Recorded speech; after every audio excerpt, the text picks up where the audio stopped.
Seja muito bem-vindo à nossa aula de Preparos Básicos 1, uma aula pensada totalmente para começar a te criar confiança, a criar familiaridade com a cozinha e, por que não, sobreviver na cozinha, né? A gente vai fazer alguns preparos literalmente básicos. É muito relativo essa questão de qual preparo é básico ou não, né? Porque às vezes um risoto bem feito pode ser básico também, na minha visão não deixa de ser, depende da cultura e o lugar que você vive. Mas como a gente está no Brasil, né, nossa plataforma é genuinamente 100% brasileira, então nós vamos falar de alguns preparos básicos do Brasil. Arroz, feijão, purê. Para essa aula ficar melhor, nós dividimos em dois. Então você tem preparos básicos 1 e preparos básicos 2. Assim fica mais tranquilo de você assistir, você vai saber onde estão as receitas que você prefere e aí vai conseguir ter uma dinâmica melhor. Então nós vamos retomar conceitos que estão naquela aula de introdução e de enxoval, uma aula super bacana que a gente tem aqui bem completa, vale a pena você assistir também. E vamos colocar aqui algumas coisinhas novas também. Maravilha, vamos começar nossa aula então pelos preparos clássicos, como eu falei, esses que estão presentes em todas as aulas aqui deste módulo, porque são preparos nossos e vale a pena a gente explorar um pouco mais eles. Eu falo um pouco sobre preparos e calores secos e úmidos e a mágica da transformação dos alimentos naquele módulo que eu acabei de comentar, que é o módulo de introdução, o módulo que tem enxoval, facas e cortes. É bem importante você saber a transformação dos alimentos, porque aqui, por exemplo, a gente vai trabalhar os três no calor úmido. Então, assim, toda essa explicação está lá, mas dando um resumo de volta para você, quando eu quero transformar pouco um alimento, eu acrescento calores úmidos, que são fervuras e vapores. E quando eu quero transformar muito um alimento, eu acrescento calores secos, fritura, grelha, forno, saltear. O que eu quero fazer, por exemplo, no arroz? O arroz eu quero só que ele continue branquinho, assim, bonitinho, solto, só que comestível, amolecido. Então eu quero transformar pouco este arroz, eu não quero que ele doure, que ele caramelize, nada disso. Então eu vou aplicar calor úmido, como é o caso de uma fervura. A lentilha, a mesma coisa, que é só essa lentilha transformada, macia, saborosa, então não vou precisar aplicar calor seco nela. E o feijão também. Claro que fica em evidência porque a gente nunca viu na vida alguém fazer um feijão na grelha, por exemplo, cru, isso não vai existir. Mas você já viu pipoca de arroz? Isso existe, tem algumas espécies de arroz inclusive que dão umas pipoquinhas bem legais. Se você olhar esse grão de arroz agora aqui e olhar uma pipoca de arroz, eles são 100% diferentes. Ou seja, eu quis uma transformação grande no meu alimento e eu apliquei calor seco nele. Essa que é a teoria.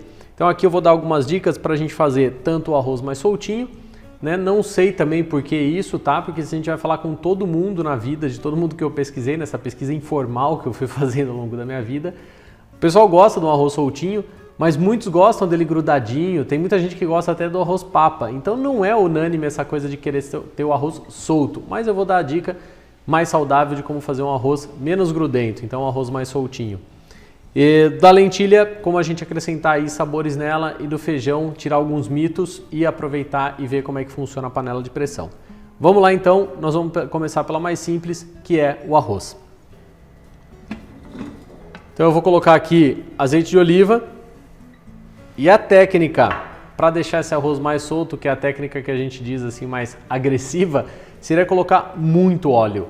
Mas não um óleo bom como óleo de oliva, um óleo de semente, um óleo de soja, óleo de qualquer outra coisa que vai lubrificar todo o arroz e deixar ele solto, não porque ele está solto, mas porque ele está impermeabilizado e um não gruda do outro. Esse é aquele arroz que a gente vê por aí que quando coloca no prato ele reluz, né? Parece um espelho de tanto óleo. Então a opção 1 para você fazer um arroz solto, que não é a que eu aconselho, não é o que ninguém aconselharia, é encher de óleo o seu arroz. Ele vai ficar totalmente lubrificado, um solto do outro. Mas isso obviamente não é bom para o sabor, não é bom para o corpo, não é o que nos interessa. Então o que vale a pena é a gente dar uma fritadinha, a famosa refogada do arroz. Então nós vamos colocar ele aqui na panela, que já está começando a ficar quente, e vamos dar uma fritada no arroz. Ah, Gabi, mas você não vai colocar um alhozinho, uma cebola nesse arroz? Poderia tranquilamente colocar não só um alho e a cebola picadinho. Eu poderia colocar uma folha de louro, poderia colocar água de coco e fazer um arroz na água de coco, leite de coco, especiarias, se você quisesse colocar cravo, canela, dá pra gente viajar bastante no arroz.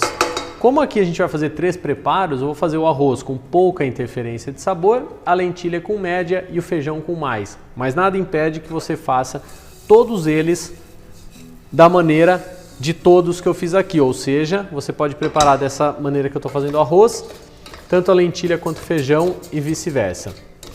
Então aqui a gente vai fritar bem esse grão. Lá na aula de risoto, se você já assistiu, né, chama tostatura, mas tostatura não é tostar, não é queimar. É simplesmente refogar o arroz. Agora eu vou colocar água, repara que ela está fria, então vai fazer uma borbulha.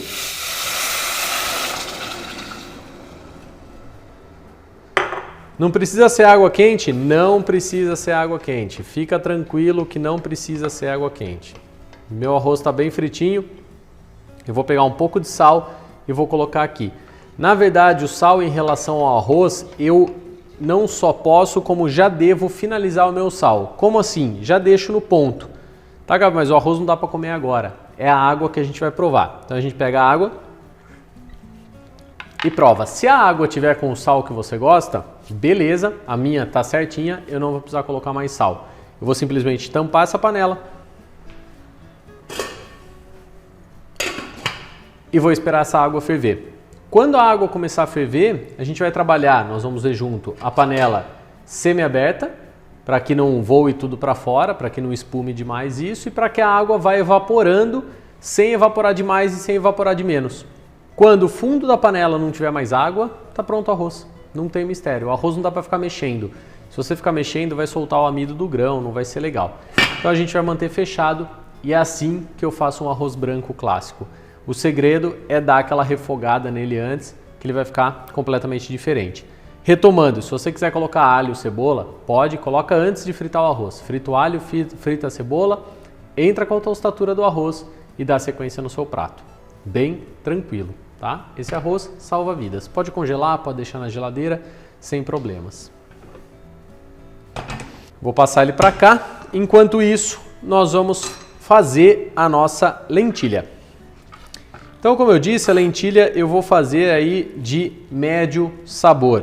Ou seja, eu vou utilizar somente o alho, mas aqui eu quero mostrar uma dica bem legal do alho para você, que é a alma do alho. Deixa eu tirar e eu já mostro de novo na câmera.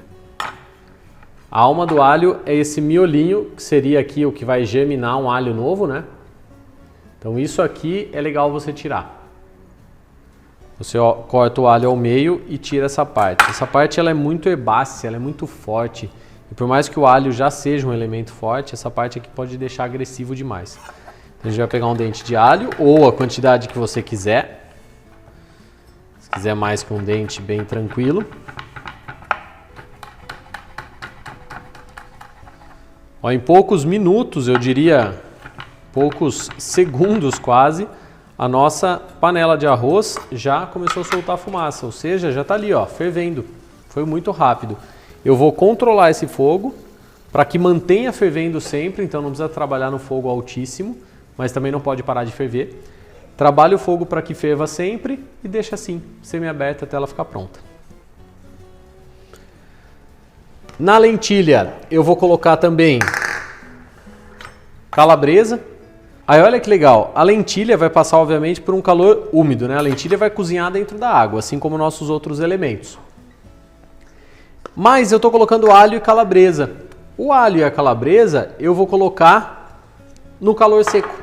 Ou seja, eu vou dar uma grelhada nesse alho e na calabresa. Por quê? Porque eu quero modificar. Eu não quero só que o alho fique comestível. Eu quero dar uma fritadinha nesse alho, para dar uma amenizada nele, para ele ganhar outros sabores. Eu quero dar uma fritadinha na calabresa, para também ela ficar um pouquinho mais intensa, né? Como se fosse aquela calabresa de churrasco, assim, que passa por cocção. Então, aqui eu estou passando calor seco. Tá, Gabi, mas com essa quantidade de gordura, me parece úmido, de tanta umidade que tem ali. Mas a temperatura que essa gordura está, assim como a gente fala naquela aula, é acima de 100 graus. Então, acima de 100 graus é calor seco. O cheirinho aqui já fica maravilhoso. A lentilha, ao contrário do arroz, não preciso refogar, não preciso tostar. Então, ó, nosso alho bem douradinho, bem bonito. Eu vou colocar a lentilha e já vou colocar água em seguida. Então, assim como eu acabei de falar, não precisa fritar a lentilha. Quanto de água eu estou colocando? Lembra que tudo você tem no material aí em PDF. Porém, é importante a gente destacar isso, porque para cada item a gente utiliza uma quantidade de água. O nosso arroz, o clássico do arroz brasileiro, é 2 volumes de água para cada volume de arroz. Isso é volume, pessoal, não é peso. Então não adianta você pesar 200 gramas de arroz e querer colocar 400 ml de água, porque a densidade e a unidade aí é diferente, não vai rolar. Então se você colocar um copo de arroz, é 2 copos de água, independente de quanto isso pese. Uma bacia, 2 bacias e por aí vai. Na lentilha, se você fizer assim sem ser na panela de pressão, você vai utilizar 3 vezes. Então no arroz 2, na lentilha 3 vezes. Se você fizer a lentilha na panela de pressão, dá para reduzir para 2 vezes, tá? Porque a panela de pressão tem menos evaporação de água, como eu vou mostrar a seguir na receita do feijão. Eu já coloquei sal aqui. Na lentilha eu posso colocar alguns aromáticos, posso colocar um pimentinha. Se você quiser colocar uma folha de louro. Então eu vou querer colocar uma folhinha de louro, nesse caso, uma só. Vai soltar um sabor interessante. E assim como no arroz, eu posso provar o sal agora, mas a lentilha já começa a entrar mais pro lado do feijão, que é o sal corrigido final só lá no fim. Por quê? Porque ela vai ter líquido ainda. Então o que eu termino de cozinhar, que ainda tem líquido, que é o caso da lentilha e do feijão, eu posso corrigir o sal depois. O que não tem líquido, como o arroz quando ficar pronto não tem líquido, né? Aí não dá para misturar o sal nele. Então eu tenho que corrigir o sal antes. Isso com qualquer cereal, com qualquer grão que você for cozinhar. Se ele termina seco, tem que corrigir o sal antes. Se ele termina líquido, você pode corrigir o sal depois. Vamos tampar e nós vamos monitorar, exatamente como a gente está monitorando o arroz, quanto tempo isso aí vai levar para cozinhar. Se precisar abrir um pouquinho, depois de começar a ferver, a gente também deixa semi-aberta e a gente vai controlando esse tempo da lentilha. Um arroz cozinha em média aí, depois que começou a ferver, 11, 12, 15 minutos. Né? Uma lentilha pode demorar mais, pode demorar 20, 25 minutos. Depende a marca, depende seu fogão, sua panela, mas é bom ter esses cálculos na cabeça.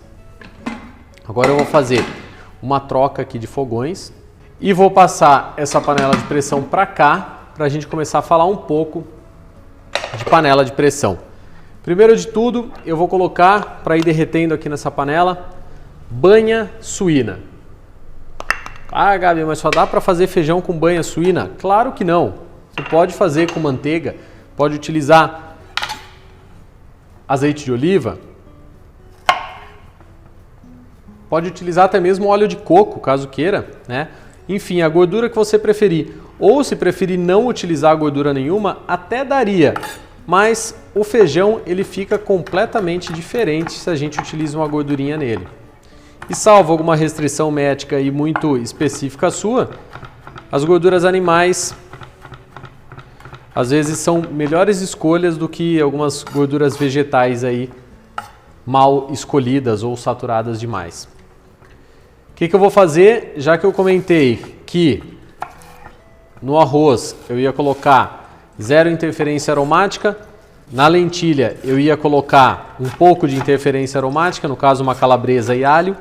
No feijão eu estou colocando o máximo de interferência aromática aqui, ou melhor, o mínimo aceitável, vamos dizer assim, não o máximo, porque você pode ampliar isso infinitamente, né? Só ir colocando mais elementos que queira.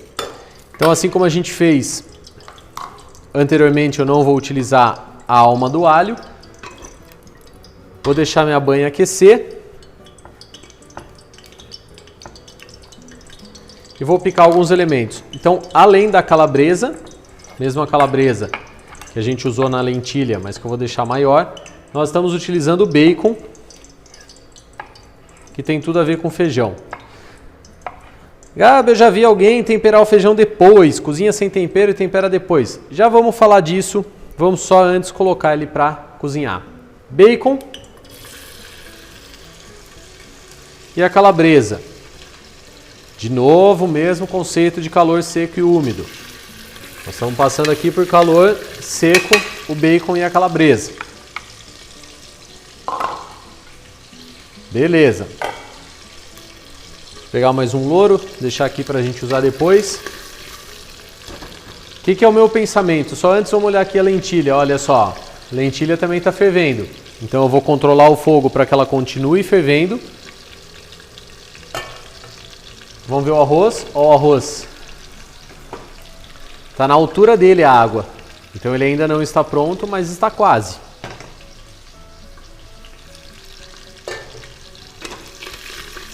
E assim a gente vai monitorando nossos preparos. Beleza, vamos deixar a lentilha semi-aberta. Quando o nosso bacon e a calabresa começar a refogar, a gente pode entrar agora com o alho e a cebola. Então, voltando, tem gente que diz que tempera o feijão depois. Vamos combinar o seguinte. Todas as aulas que você assistir, dá sal a gosto. Isso é bem sério que eu vou falar com você agora.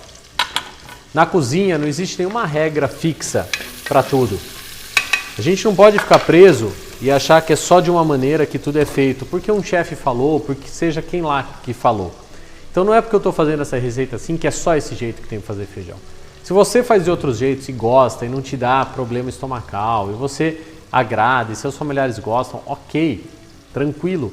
Na cozinha eu digo que tem bom e ruim, não tem certo ou errado. Você fez, ficou bom, talvez você tenha criado uma coisa nova.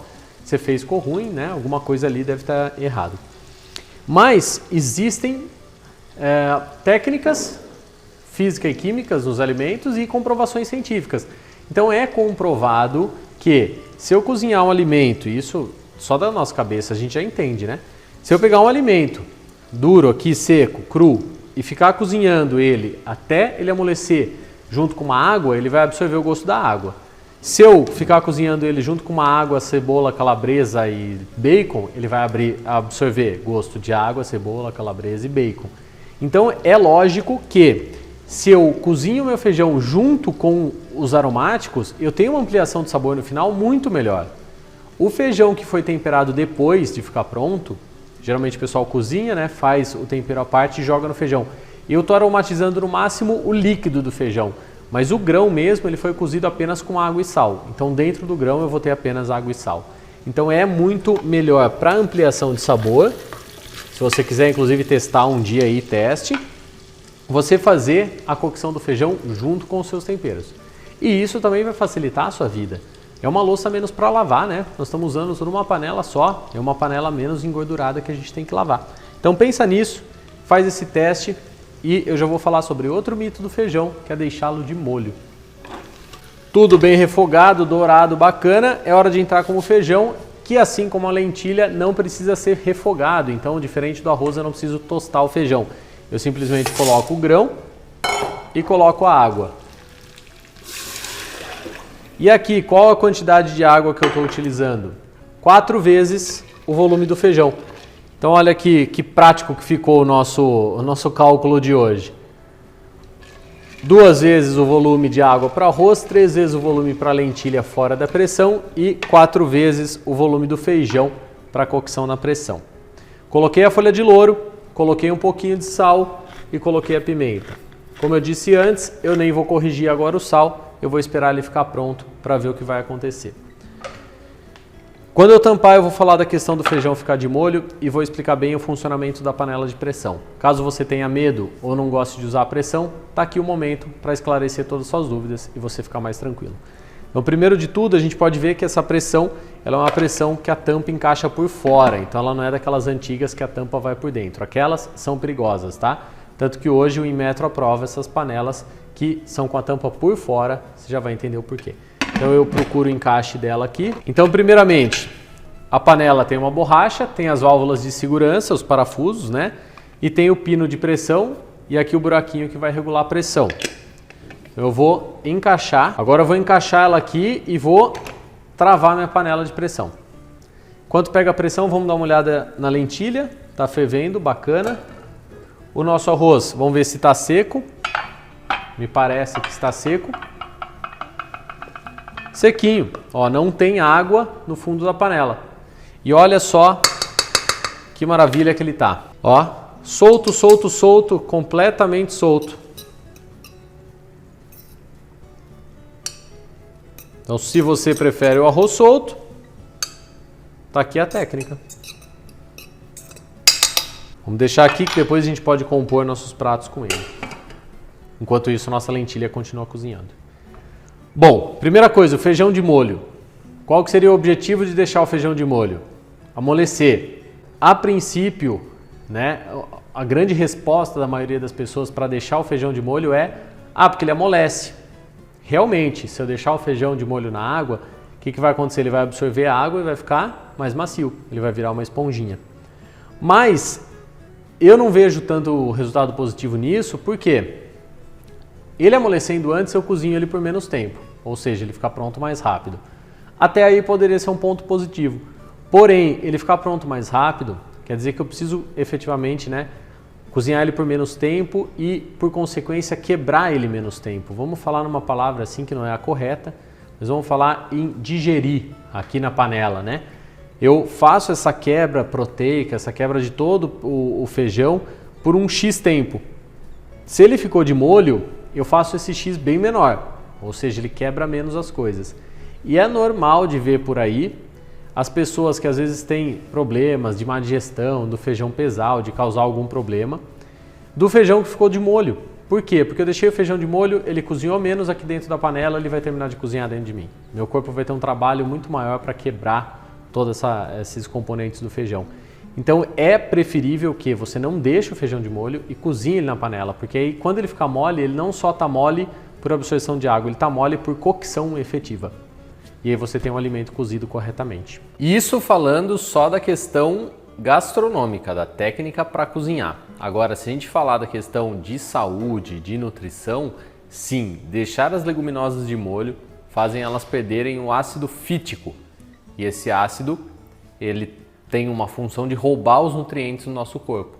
Então, se você quer um alimento mais saudável ainda, sim, pode deixar de molho, em média 12 horas para a maioria das leguminosas e 24 horas para o feijão. E o tempo que você vai ganhar nisso, se você estiver usando uma panela de pressão, é muito pouco a diferença. Não faz diferença. Então, o meu conselho é, coloque o tempero junto do feijão, coloque ele cru. Nossas feijoadas aqui na Sal a Gosto, aqui na região, e não só aqui em outros estados, onde a gente fazia muito com o nosso catering, sempre foram muito famosas. E sempre foram seguindo essa doutrina aqui. Então aqui o segredinho que o pessoal queria saber da feijoada da Sal a Gosto. Bom, vamos falar de panela de pressão. A panela de pressão então vai trabalhar de que maneira? Por que chama panela de pressão? Na verdade, essas daqui também poderiam ser chamadas panelas de pressão. Pressão atmosférica do ar, ou pressão da tampa.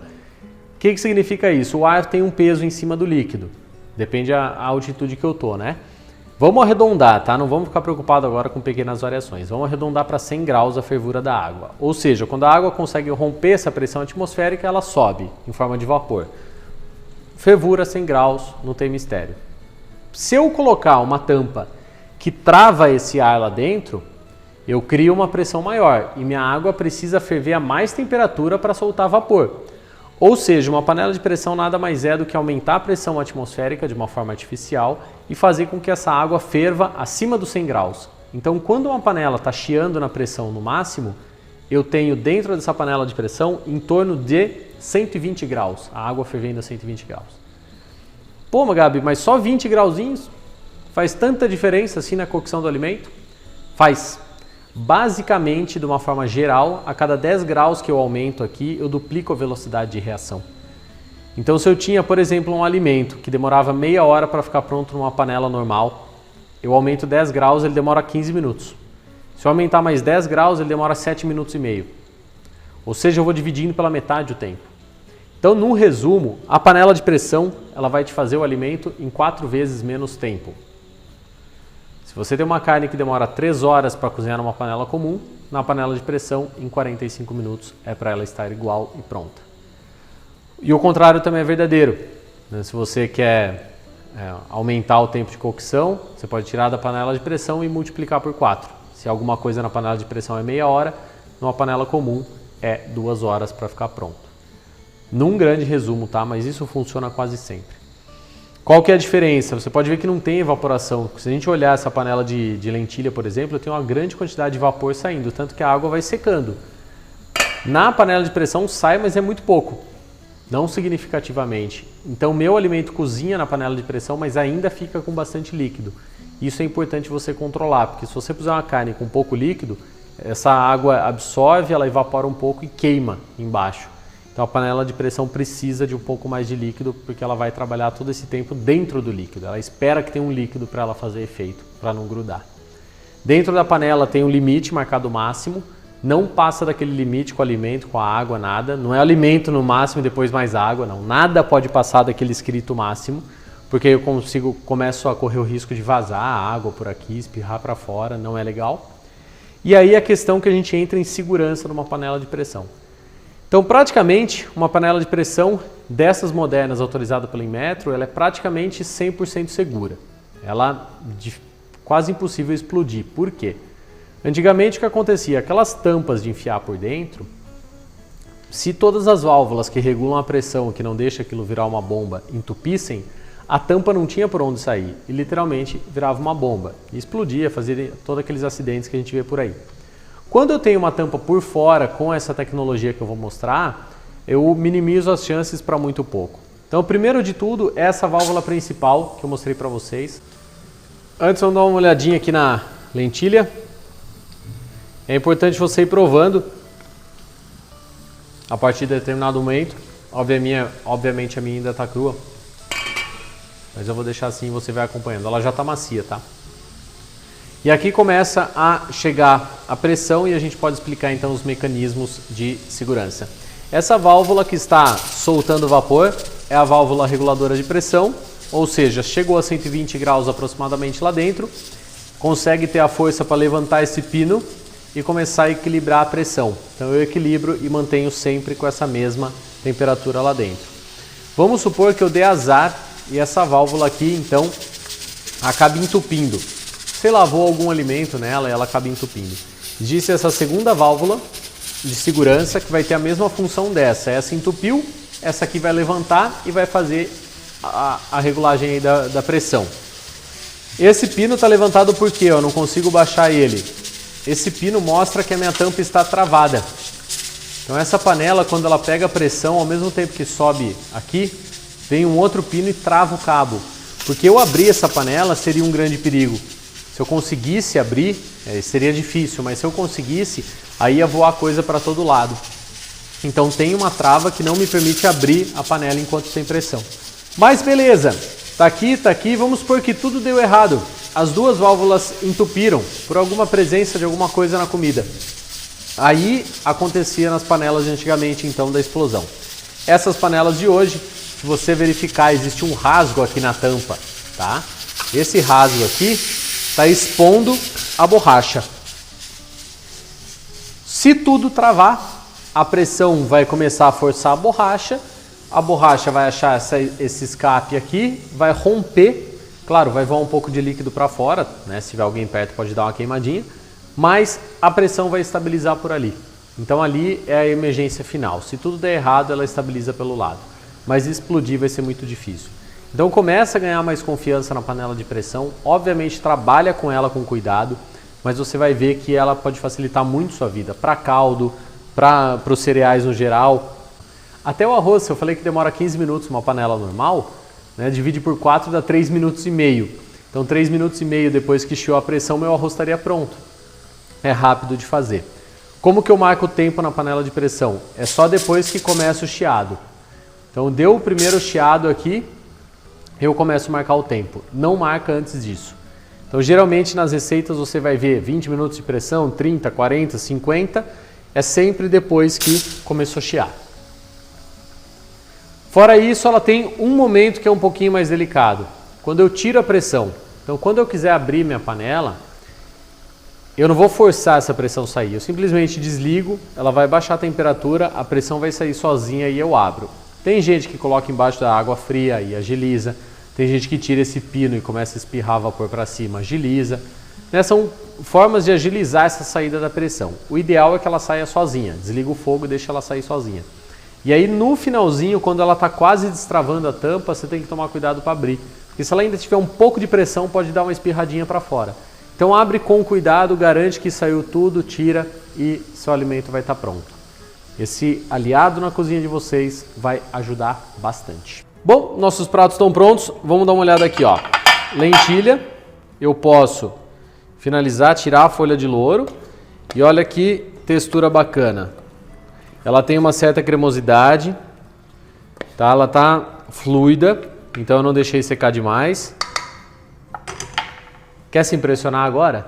Pega um mixer, passa o mixer aí ou no processador, coloca um pouquinho de creme de leite, um pouquinho de aroma e você vai ter um creme de lentilha para colocar num pão, para tomar numa noite fria, né? Varie essa receita, use a criatividade. O arroz a mesma coisa, pega o arroz pronto, coloca numa salada, pega o arroz, coloca no recheio de uma massa, até na aula de massas recheadas tem uma dica sobre isso.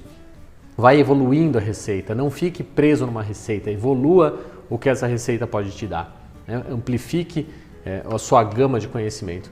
Aqui no caso, o nosso feijão está pronto também. Ó, tira o restante aqui da pressão, o pininho baixou, tá tudo certo, eu posso abrir, aquilo lá que eu falei, ó, vou devagarzinho e abrir, nada aconteceu, tiro, tá aqui. Olha que incrível, ele tem o residual de água ainda, né? Mas está numa consistência muito bonita. Feijãozinho lindo, extremamente aromático, cheiroso, tudo então ficou homogeneizado, o alho sumiu, a cebola sumiu, o bacon está incorporado, tá aqui o louro, se eu quiser tirar também posso tirar esse louro fora, que ele já deu o que tinha que dar. E aqui eu tenho meu feijão. Se você quiser esse feijão agora mais cremoso, você tem duas opções. Pegar o mixer e aqui dentro dar uma passadinha de mixer, alguns grãos moem e fica cremoso. Se você quiser tirar um pouco dos grãos, bater no liquidificador e voltar, também dá cremosidade, ou simplesmente coloque isso aqui na boca do fogão com a panela aberta e ele dá uma reduzida. E aí você vai ter as várias nuances de um feijão. Você pode ter ele mais líquido, pode ter mais cremoso e, de novo, evoluindo receita. Se você puser, ao invés das partes de água que diz na receita, colocar uma ou duas a mais, nesse momento seu feijão vai estar bem líquido. E se você bater tudo, você vai obter caldinho de feijão para fazer entrada para uma feijoada, para um dia que você quiser fazer uma comida de boteco, coloca nos copinhos o caldinho de feijão, pimentinha e vai ser uma ótima entrada. Vamos agora então efetivamente para as receitas dessa aula. Perfeito, então para complementar agora os preparos básicos 1, além do arroz, do feijão e da lentilha, nada mais justo que uma polentinha. E a polenta você pode deixá-la mole, pode deixá-la mais dura, pode inclusive deixá-la de um dia para outro secar completamente e depois cortar e fritar. Você pode até daqui a pouco fazer um nhoque de polenta. São diversas maneiras que eu posso utilizar esse alimento, que é super versátil. Você também vai encontrar vários modos de farinha. Eu estou utilizando aqui a farinha fina, a mais tradicional, aquela farinha de fubá. Ela dá a polenta mais lisinha que você quiser. Eu gosto muito de usar a média, até mesmo a grossa, e a gente tem aquela polenta mais rústica. Me encanta muito esse tipo de polenta. Existe também polenta branca, feita com farinha de milho branca. Existe um outro tipo de polenta feita com farinha de trigo normal. E na aula de nhoque a gente fala sobre nhoque de sêmola, que é como se eu fizesse uma polenta de farinha de sêmola de grano duro e aí eu formato os nhoques. Então basicamente o que a gente está fazendo, cozinhando um cereal na água. E essa variação ela é imensa. Ela é muito parecida com arroz, por exemplo. A gente está pondo uma polenta na água, só que como ela é muito fina, tem o jeito certo de misturar e eu não vou conseguir distinguir um grão do outro depois de pronto. Então eu vou obter um creme. As variações de sabor da polenta vai muito do seu gosto. Eu vou fazer aqui a mais neutra possível, no máximo colocar no final uma manteiguinha ou um queijinho. Eu tinha uma grande inspiradora, que era minha avó, que cozinhava demais. E ela tinha um segredinho que ela colocava alguns dentes de alho para ferver na água da polenta e depois tirava. E o sabor daquela polenta ficava assim, realmente gosto de casa de vó. Fato é, como é que eu misturo efetivamente minha polenta da maneira perfeita? Aqui eu tenho um potinho desses de farinha de milho fina, faltando um dedo mais ou menos, eu vou precisar de 5 volumes de água. Nesse caso eu vou fazer uma polenta mole. Qual que é o segredinho? Esse é o segredo para não encaroçar a polenta e olha que tem muita gente que deixa a polenta encaroçar. Guarda esse aqui no coração. Das 5 partes de água, eu vou sempre colocar 4 aqui na panela e uma eu vou hidratar a farinha. Se eu fosse fazer uma polenta mais grossa e fosse usar 4 partes de água, eu sempre hidrato a farinha em uma dela e o restante eu coloco aqui. Então nesse segundo caso eu colocaria 3 para ferver e um volume de água para hidratar, certo? E aí eu consigo ter então sempre ela hidratada em um dos volumes e os volumes de água restante fervendo.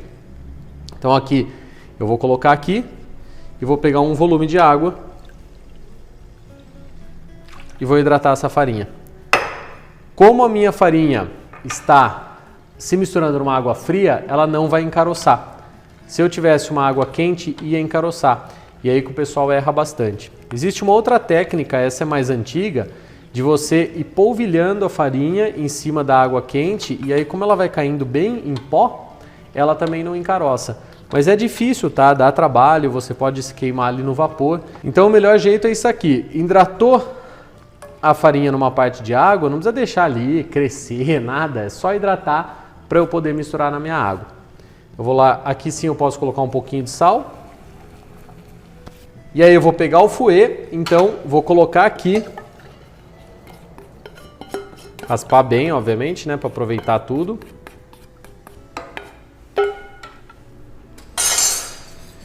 E vou mexer. A polenta exige que a gente esteja sempre mexendo. No começo muito mais, senão a farinha senta no fundo e gruda. E depois do meio para o fim também sempre para a gente não ter polenta queimada. Então ela é um prato que exige uma certa atenção nossa. É importante cuidar com carinho. Eu vou até passar ela para esse fogo agora, passar para cá. E vou deixar a polenta cozinhando e vou estar sempre mexendo ela. Ó, ela já começou a borbulhar e eu vou estar sempre controlando aqui e não deixando essa polenta queimar. Enquanto isso, eu vou aquecer leite, creme de leite e manteiga numa panela. Vou aquecer em fogo baixo e deixar ele se misturar. Ó, eu volto aqui para mexer minha polenta, ela começa a pular, né? E aqui eu vou aquecendo o nosso produto. Porque enquanto isso eu tenho, olha aqui, batata cozida. Então essa batata representa na nossa vida todos os vegetais que você queira fazer um purê bacana. Eu poderia estar fazendo um purê de couve-flor, ia ficar uma delícia, um purê de berinjela, purê de mandioquinha, purê de abóbora, qualquer purê desses, né, que eu queira, então, amplificar e deixar o nosso vegetal, o nosso tubérculo, um pouco mais macio e mais saboroso. Eu vou começar amassando a batata um pouco, só quebrando ela aqui. Eu tenho aqui um amassador de batatas, mas eu vou mostrar caso você não tenha, porque não é um utensílio que todo mundo tem em casa. Então você pode pegar uma espumadeira e utilizá-la como amassador de batata.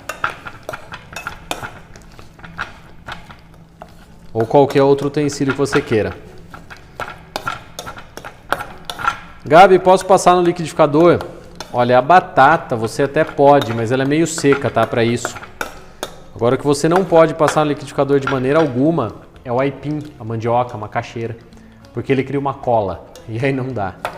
Então você tem que amassar mesmo. Nossa batata estava muito bem cozida, então ela amassou aqui rapidamente.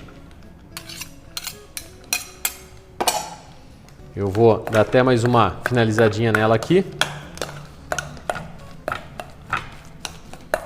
Ó, já virou um purezinho.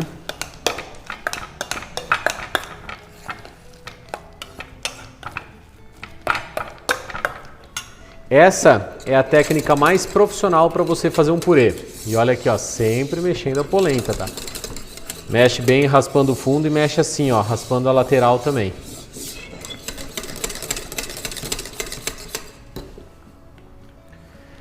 Essa é a forma mais profissional para você fazer um purê. Se você quiser fazer um purê mais rápido, você pode na mesma panela colocar um pouco de leite ou água, colocar tudo picadinho, então já pica a batata crua, sem casca, ou a cenoura crua, ou a mandioquinha crua, o que for. Já deixa aqueles cubos cozinhando naquele leite, não muito, né, ou naquela água. Quando eles estiverem moles, lá mesmo você amassa tudo e sai um purê direto da panela. Mas se você quiser cozinhar a parte e depois acrescentar, pode também. Eu mostro essa técnica aqui porque às vezes você pode ter sobrado um vegetal cozido que você usou para alguma coisa e não usou todo ele, para fazer um nhoque, uma salada, um recheio, alguma coisa assim. E aí você pode então aproveitar esse vegetal e fazer um purê com ele. Então são duas versões aí bem legais. Os purês podem ser aí grandes aliados na nossa saúde, dependendo o tipo de alimentação que você foi orientado a consumir pelo seu nutricionista, pelo seu médico. Você vai seguir e vai poder utilizar, por exemplo, purê de cenoura com gengibre. É um ótimo purê, fica uma maravilha. Ou um purê de batata doce, caso seja esse o alimento que você tem que consumir. E assim vai. Ó, num fogo meio baixo, nós vamos amassando o restante da batata, cozinhando junto com aquele leite, creme de leite, manteiga, e a gente vai obtendo esse preparo que tem um cheirinho de casa, né?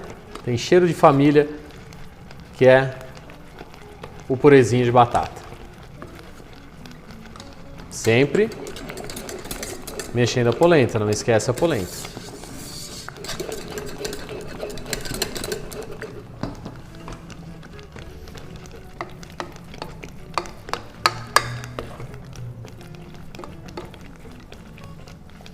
Se você quiser deixar esse purê bem lisinho agora, basta amassar bastante ou passar num liquidificador ou num processador ou numa peneira e você vai obter um purê muito liso. Para fazer aquele aligô, por exemplo, que é aquele purê elástico, a gente tem algumas receitas no nosso Instagram da Sal a Gosto, do Chef Gabi. Você pode ver a receita do aligô lá. Eu preciso passar esse purê por uma peneira, assim eu tiro qualquer gruminho dele e deixo ele extremamente lisinho e macio. Eu não acho ruim assim o purê, esses mashed potatoes, né, as batatas amassadas.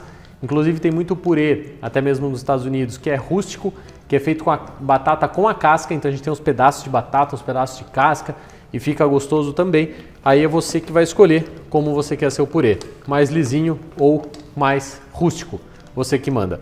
Corrige o sal. Pimenta, se você quiser colocar branca para não aparecer os pontinhos de pimenta, senão vai aparecer sujeira no purê. E tá pronto. Nosso purezinho. Nossa polenta segue cozinhando. Eu vou deixar agora aqui uma frigideira aquecendo. Vou colocar nosso purê para cá. E vou mostrar como cozinhar alguns vegetais. Por exemplo, aqui eu tenho brócolis, couve-flor, repolho roxo e acelga. Então, ainda seguindo na linha do calor seco ou calor úmido.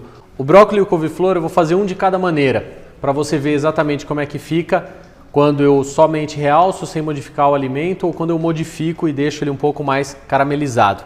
Então, eu vou usar um cozepasta. É uma dica, caso você não tenha utensílios para cozinhar a vapor em casa, você pode usar tanto esse escorredor de massa quanto aquele mais redondo, encaixar numa panela e fazer a cocção a vapor. Se você não tiver nada disso, até uma peneira serve. Se você colocar uma peneira em cima da panela, os alimentos dentro da peneira e a tampa, você vai conseguir uma cocção a vapor. Claro, em menor quantidade, mas vai dar um jeitinho. O importante é o líquido nunca bater aqui, né? Nunca subir junto daqui o líquido. Ele tem que cozinhar efetivamente só no vapor. A Ásia tem grandes cocções a vapor, fantásticas, até pão cozido no vapor na panela. E muitas vezes não se usa só água, se usa caldo, se usa chá. Então aí está uma evolução da gastronomia. Você pode aromatizar o seu vapor que vai cozinhar o seu alimento. Baita ideia para você brincar aí, hein? Eu vou abrir essa panela então, que seria de cozinhar massa. Eu vou colocar meus brócolis aqui. E vou colocar aqui também o repolho roxo. Normalmente eu não cozinharia junto, mas eu quero mostrar aí para você o resultado dessa cocção a vapor. Vou colocar umas 3 folhas aqui. Vou colocar no vapor, sem encostar então na água. E vou tampar. Vou mexer a polenta. E a partir do momento que você começa a fazer a polenta, você sempre mexe a polenta.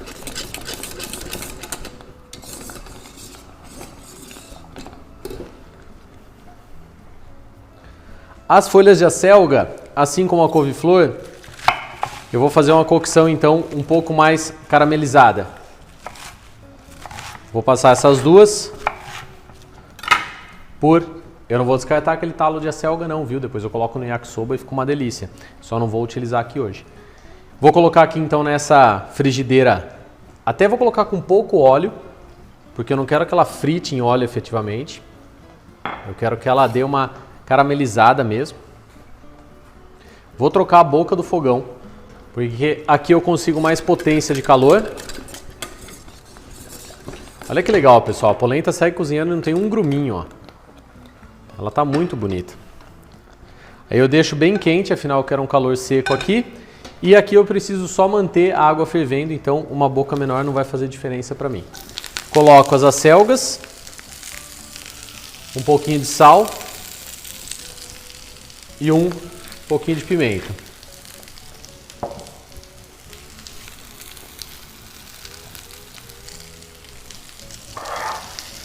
Eu já dei a dica no início da aula e eu repito, assista a aula do Introdução do Alimento, porque você vai ver inclusive essa técnica que eu vou fazer agora de branqueamento, que é tirar o elemento da cocção quente e jogar numa água fria para ele parar a cocção. Assim ele para de cozinhar e estanca a cor que ele ganhou.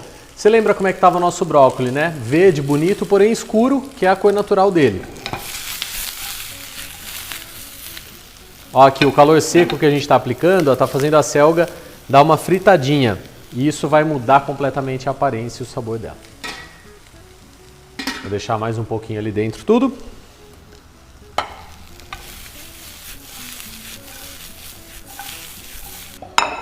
Vamos organizar aqui, deixar alguns pratos, continuar salteando essa selga. Ela fica ótima dessa maneira, grelhada, é como se eu fizesse na brasa, na churrasqueira, também fica muito gostoso. Ela pega o defumado do carvão.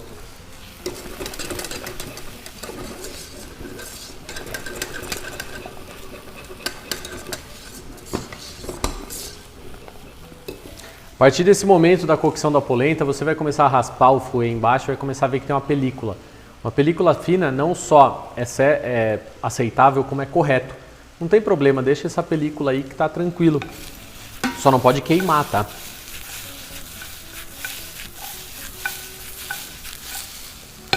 Vamos tirar aqui nossa cocção a vapor. Então você lembra que nossos vegetais eram lindos, olha só o que eles viraram. Vou pegar um pegador aqui, olha a cor desse repolho. Tá explodindo, explodindo o roxo. Ah, Gabi, ele já era bonito, sim, mas olha, ele era muito mais opaco, ó. E agora ele tá explodindo o roxo. E o brócolis, então, nem se fala. Olha esse verde, que é quase um verde radiativo. Mas eu estou jogando na água fria para a gente cortar completamente a cocção deles. A nossa selga já está refogada, já está toda tostadinha. E eu já vou te mostrar o resultado. Eu vou fazer o mesmo resultado da selga com a couve-flor. Só que eu vou quebrar em florzinhas menores.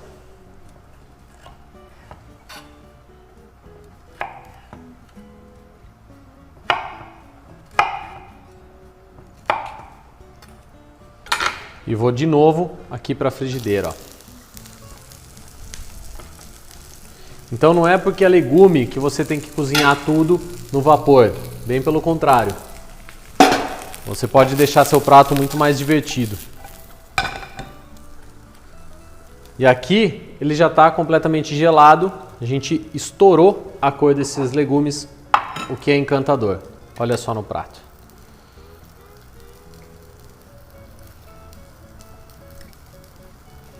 O repolho roxo, na verdade, não precisaria nem ter cozido, né? A gente serve muita salada de repolho roxo, mas eu quis cozinhar para abrir completamente a cor desse alimento aqui. Mostrar para você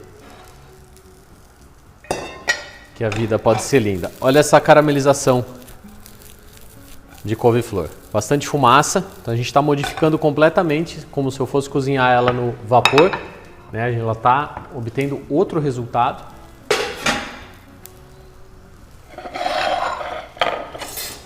Vou colocando nossos preparos aqui. Vou mexendo a minha polenta. E como é que eu sei que minha polenta está pronta? Deixa eu mostrar aqui. Ela cai que nem brigadeiro, ó. Viu? De novo, ó.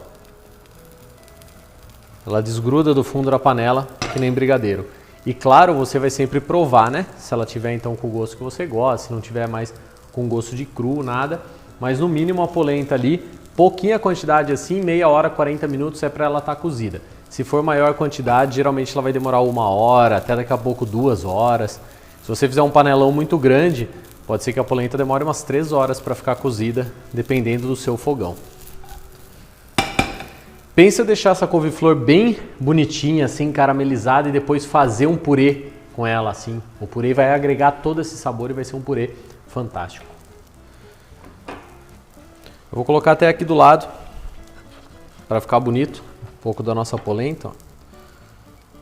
Ela desceu dobrando, bonita. Polentinha mole. Vegetais cozidos no vapor. Purê e vegetais caramelizados aqui, grelhados. Agora, se você chega num ponto, por exemplo, a gente está aqui com a couve-flor e fala assim, pá, eu não quero mais cozinhar, eu não quero mais caramelizar ela. Para mim ela está dourada suficiente, mas talvez ela ainda esteja crua, eu quero cozinhar ela um pouquinho mais. Então aí você vem com um pouco de água e ó, fumaceira. E coloca um pouquinho de água para ela cozinhar nesse vapor dessa água. Fora isso, a gente está resgatando todo o fundo de frigideira. Se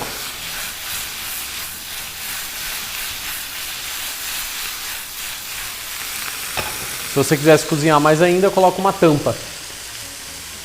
Aí é legal fazer essa observação, porque no Preparos Básicos 2 a gente faz muita carne. E nas carnes a gente usa a técnica de braseado, que não deixa de ser essa. Para concluir essa aula, eu vou explicar essa técnica para você, que é uma mistura de calor seco e calor úmido.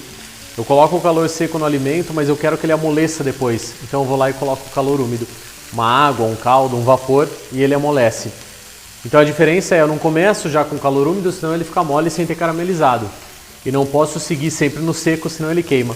Então é calor seco e depois úmido. Um exemplo clássico dessa é a carne de panela, que a gente vai ver na próxima aula. Tá aqui a nossa couve-flor prontinha.